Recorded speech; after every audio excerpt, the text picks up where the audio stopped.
Sir, आज नरेंद्र दराडे यांचा पराभव झालेला आहे. महायुतीची जागा जी आहे ते पराभव पाहायला मिळते. 17पैकी एक जागा कुठेतरी पाहिलं त्यामध्ये पुन्हा आता वाद निर्माण होण्याची शक्यता निर्माण होते गोकुळ जिथे यांच्या विजयामुळे. नाही, गोकुळ जिथे तिथे निवडून आलेले आहेत, भारत हा लोकशाहीचा एक भाग आहे, पण ते कशामुळे झालं त्याचा अभ्यास नक्की करू. त्याच्यामध्ये कोण कोण सामील होते त्याचा देखील आपण अभ्यास करू आणि तो अहवाल तयार करून मुख्यमंत्री आमचे नेते शिंदेसाहेब आणि सुनेत्राबाईंना देऊ. कुठेतरी गोळाबेरीज जी आहे ती मतांची कमी पडली का? उभाटाने देखील मोठ्या नक्कीच कमी पडली म्हणूनच पराभवाला आम्ही सामोरं गेलो आणि त्याची कारणं आम्ही शोधतो. नक्कीच याचा संदर्भ पाहिलं तर आता कुठेतरी गोकुळ गीते यांना आता शिंदेकडे बोलवण्यात आलेलं आहे. कुठेतरी हेलिकॉप्टरने घेऊन त्यांना घेऊन मला जोपर्यंत माहिती आहे आता वाजलेले आहेत जवळजवळ 11 आणि मी देखील विधान भवनाच्याच परिसरामध्ये आहे.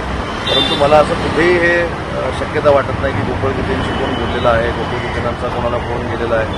आता तर कोणीतरी सांगितलं की विमान पाठवलेलं आहे.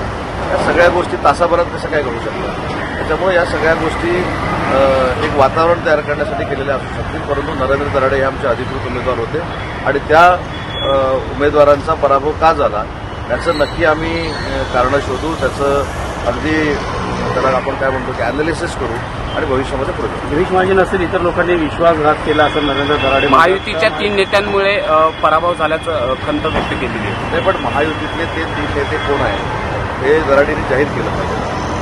मुद्दा असा आहे की गिरीश महाजन साहेब हे शेवटपर्यंत 4 वाजेपर्यंत मतदानाच्या प्रक्रियेमध्ये होते.